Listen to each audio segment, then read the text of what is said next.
The night was far from silent. Snowflakes drifted endlessly from the dark sky, coating the ground in a thick blanket of white. The air was sharp with winter's bite, every breath leaving a pale cloud behind.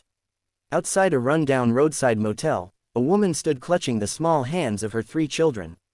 They were bundled in oversized coats, but their cheeks were red from the cold, their little bodies shivering despite their hoods and mittens. The woman's face carried exhaustion etched into every line, yet in her eyes there was a glimmer of strength, a mother's unyielding determination to protect her children no matter what. Beside them idled a black SUV.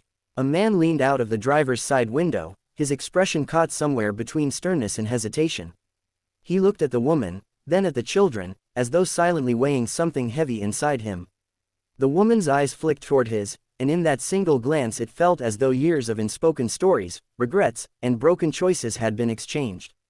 Her name was Emma. For years she had endured the weight of a marriage that felt like a prison. Her husband was a man consumed by alcohol and gambling, leaving Emma to raise their children in neglect and fear.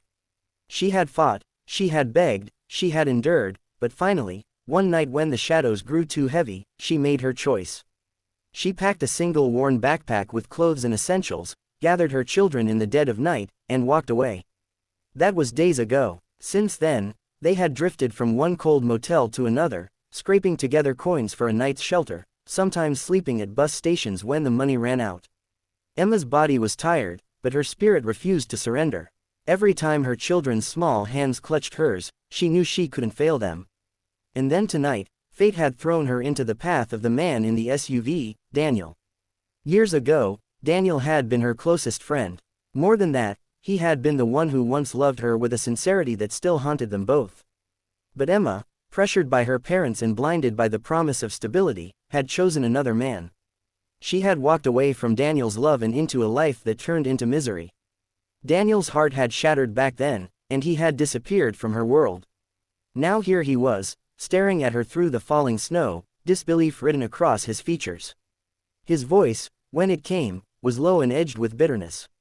"What is this, Emma? You, standing outside a motel in the middle of the night, with children. What happened to you?" Emma drew a deep, shaky breath. "Daniel, I don't have much time to explain. I left. I had to. For them." Her eyes flicked to her children, who clung tighter to her sides. "I need your help. I don't care what happens to me, but they need a safe place. A home, a chance at life, please." Her youngest daughter peeked at Daniel from behind her mother's coat. Big, innocent eyes met his, and in that look something inside Daniel cracked. The bitterness softened, replaced by an ache he couldn't suppress. He remembered Emma as the girl who had once been his world, but more than that, he saw 3 lives depending on a choice only he could make. Snow swirled heavier around them. Time stretched, each second waited with decision. Daniel turned his gaze away, staring down the lonely road ahead. The years of anger and betrayal screamed at him to drive away, but the sight of the children, hungry, cold, fragile, was louder. Finally, he exhaled. His hand moved, and with a quiet thud, the passenger door unlocked. "Get in," he said. Emma's lips trembled into the faintest smile of relief. She ushered the children forward, helping them climb inside, then slid in after them. The warmth of the car's heater wrapped around them, and for the first time in days, the children stopped shivering. They huddled together under the worn blanket Daniel tossed back from the seat, their eyes fluttering as the exhaustion of the road finally began to ease. The SUV rolled forward, its headlights cutting through the snow-cloaked highway. Inside, silence reigned, heavy and complicated. Emma leaned over to check her children, tucking the blanket around their shoulders, kissing their hair softly. Then she turned her face to the window, her reflection ghosted against the passing blur of snow. Daniel gripped the wheel, his knuckles white. Inside his chest, a storm raged. Memories of Emma's laughter, the way she had once looked at him, the night she walked away, all collided with the sight of her now, worn down yet fiercely protective, holding 3 children that weren't his but who suddenly felt like they were his responsibility too. He wanted to ask 1,000 questions: why she left, why she never called, why fate had brought them back together like this. But every time he opened his mouth, he saw the sleeping faces of the children in the rearview mirror and swallowed the words. Hours passed on the road, broken only by the steady hum of the engine and the occasional murmur of a child in sleep. When dawn finally brushed the sky with pale light, they reached the edge of the city. Daniel pulled over by a small diner, its neon sign flickering against the morning frost. Emma stirred awake. Her voice was hoarse. "Why are we stopping?" Daniel turned to her. His eyes were tired, but steady. "Because before we go anywhere else, you're going to eat. And so are they." Emma blinked, a tear slipping down her cheek. She nodded. Inside the diner, the warmth and smell of coffee welcomed them. The children devoured pancakes and hot chocolate, their small faces lighting up for the first time in what felt like forever. Emma sat quietly, watching them, her heart aching with gratitude. Daniel sat across from her, silent, but his eyes never left her face. Finally, he leaned forward. "Emma, what do you want from me?" Her voice broke. "A chance. For them. I don't expect forgiveness. I don't expect you to fix everything. But I know you. I know the man you are. And I know you won't let them fall into the same darkness I've escaped." Daniel looked at the children, then back at her. Something shifted inside him. Maybe it was fate. Maybe it was love, buried but not dead. Or maybe it was simply the undeniable pull of responsibility. "I don't know where this road leads," he said slowly, "but if you're asking whether I'll stand with you and them, then yes. I will." Emma's hand trembled as it slid across the table. Daniel hesitated, then took it. In that moment, the snow outside didn't feel as cold. The night of despair gave way to a fragile dawn of hope. And though the journey ahead was uncertain, one truth burned clear: together, they were no longer lost. They had found a beginning. The sun rose pale and cold over the snowy horizon, but for Emma it felt like a rare warmth had returned. The diner's windows steamed faintly from the heat inside, the clink of cutlery and the hum of conversation surrounding them like a fragile shelter from the world outside. Her children were finally smiling again, cheeks flushed not from cold but from the thrill of being fed and safe, even if only for a fleeting moment. Daniel sat quietly, his coffee cooling in front of him. He watched Emma tend to the children, cutting their food into small bites, brushing crumbs from their jackets, kissing their hair. He remembered her younger self, the girl who used to laugh so easily, who used to dream out loud. Now she looked older, wearier, like life had drained her laughter drop by drop. But she was stronger, too, stronger than anyone he had ever known. "Daniel," she whispered when the children's chatter softened, "thank you. I don't know what would have happened last night if you hadn't." She trailed off, her voice cracking. He shook his head, his jaw tightening. "Don't thank me. I haven't decided anything yet." Her eyes flickered with worry, but she nodded. She understood. He had every reason to turn away. The children finished eating, and soon they were bundled back into the SUV. Daniel drove them through winding streets toward the outskirts of the city. Emma finally broke the silence. "I know I've put you in an impossible position," she said softly, her eyes fixed on the snowy landscape rushing by.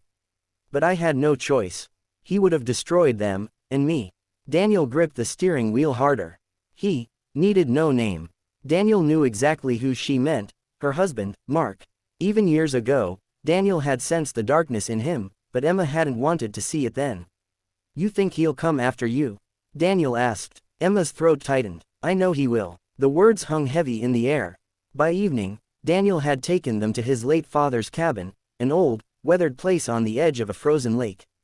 It wasn't much, but it was secluded, quiet, safe. As he stoked the fire in the stone hearth, the children played with a small basket of wooden toys Daniel dug out from storage.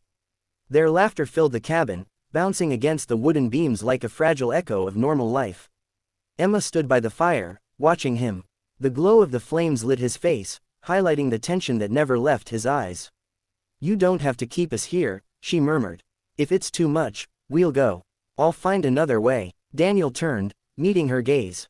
"And where exactly will you go, Emma?" "Back to motels, bus stations, dragging 3 kids through the snow with nothing but a backpack." His voice rose, frustration breaking through. Then he sighed, softer. "Don't insult me by pretending you don't need help." She swallowed hard, her eyes glistening. "I hate that I have to ask you. After everything." Daniel looked at her for a long moment. Then, without another word, he turned back to the fire. That night, while the children slept curled up under quilts in the cabin's loft, Emma sat at the small wooden table, staring out the frosted window. Daniel poured 2 mugs of coffee and slid one across to her. "You should rest," he said quietly. Emma shook her head. "I can't. My mind won't stop." She gripped the mug with trembling hands. "What if he finds us? What if I dragged you into this? You don't know what he's capable of." Daniel leaned back, his voice steady. Then let him try, he'll have to get through me first. Her eyes met his, wide and vulnerable. For a moment, neither of them spoke. Something unspoken pulsed between them, something old, something unfinished. But before the silence could shift into something deeper, the sharp buzz of a phone shattered it. Emma's eyes flew to her backpack, where her old cell phone vibrated violently. She snatched it up, staring at the screen. One word glowed there: Mark. Her blood turned to ice. Daniel's voice cut through. Don't answer it. Emma's hand shook. If I don't, he'll know I'm running. Daniel leaned across the table, his voice firm. He already knows. The phone rang until it stopped. Then a message appeared. Emma's eyes filled with fear as she read it aloud. You can run, but they're mine too. You can't hide forever. Her hand clamped over her mouth to muffle a sob. Daniel took the phone from her, his jaw set like stone. Let him come, he muttered. Emma shook her head, tears spilling. You don't understand. He's dangerous, Daniel. He won't just walk away. Daniel looked at her, his eyes blazing with something she hadn't seen in years. Resolve. Neither will I. Upstairs, one of the children stirred in their sleep, murmuring softly. Emma closed her eyes, her heart aching. She had wanted safety. Now she realized safety might come at a price. And outside, the snow kept falling, blanketing the world in silence, as though holding its breath for the storm about to come. The cabin was silent except for the crackle of the fire and the faint wind pressing against the windows. But Emma couldn't sleep. Every creak of the wooden beams made her flinch. Every gust of wind felt like footsteps outside. She lay on the couch, watching shadows dance across the ceiling, her mind looping the message on her phone over and over. Daniel sat by the wind,